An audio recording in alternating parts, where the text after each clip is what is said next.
Hey everybody, I'm Emily Vanderford with Alabama State Parks, and our parks are the perfect place for your next outdoor adventure. Whether you're going to spend a day on the trails and you just have a small day pack, or you're going to a backcountry campsite and have an overnight bag, or maybe you're going on a multi-day trip, starting from Cheaha State Park and adventuring in the Talladega National Forest and have a large expedition pack, there's certain gear essentials that you need to make sure you have a successful trip.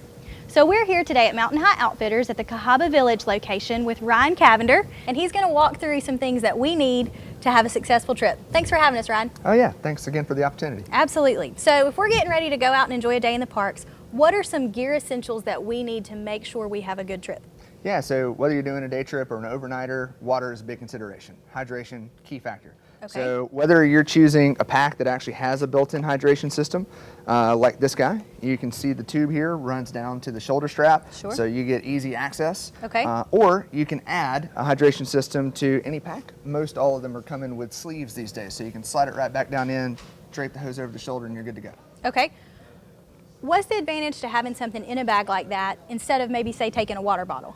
Yeah, so the hands-free element, not having to dig back here and find it in a side pocket, that kind of thing. Stop to get the cap off. Okay. You just grab the mouthpiece and go. Okay, good point.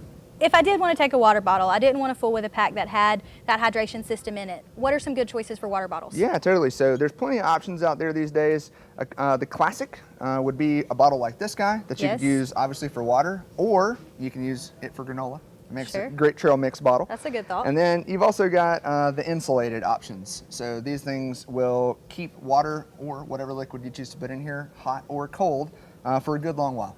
Okay, good to know. All right, so besides that hydration factor, even maybe a snack in that bottle there, what other things do we need in our packs? Yeah, so illumination would be the next key. You never know whenever you might get caught out watching a sunset and suddenly you're finding your way back in the dark. And so always having a headlamp or a flashlight is going to be a critical piece of gear. Okay, so I see this headlamp here. I know a lot of people really prefer a flashlight too. What are some things when you're looking at a headlamp or a flashlight that you really need to take into consideration? Is the brightness or any other feature important? Yeah, absolutely. So lumens are going to be what you're looking for. Okay. That's going to be the illumination factor there, how much light this thing is pouring out.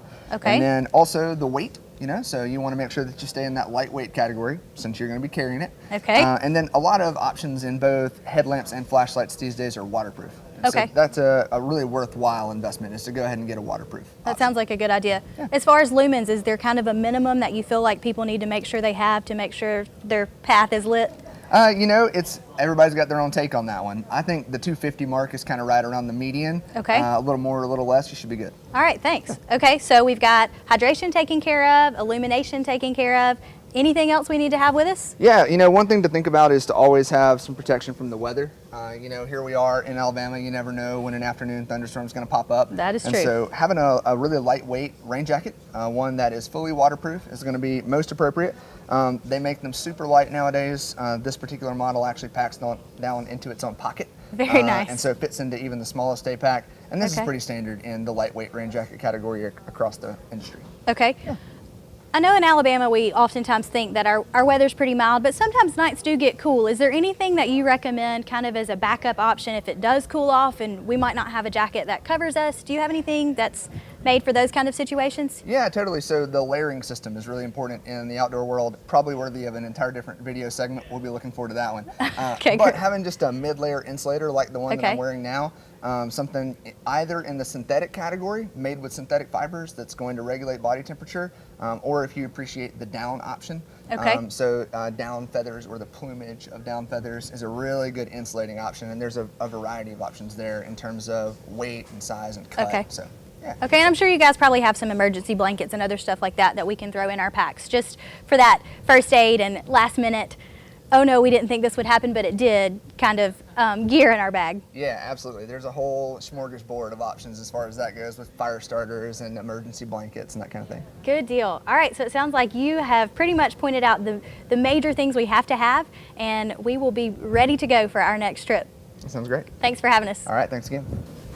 No matter what you're planning for your next outdoor adventure, Alabama State Parks have you covered. For more information and for details to help plan your trip, visit alapark.com. We hope to see you in the parks real soon.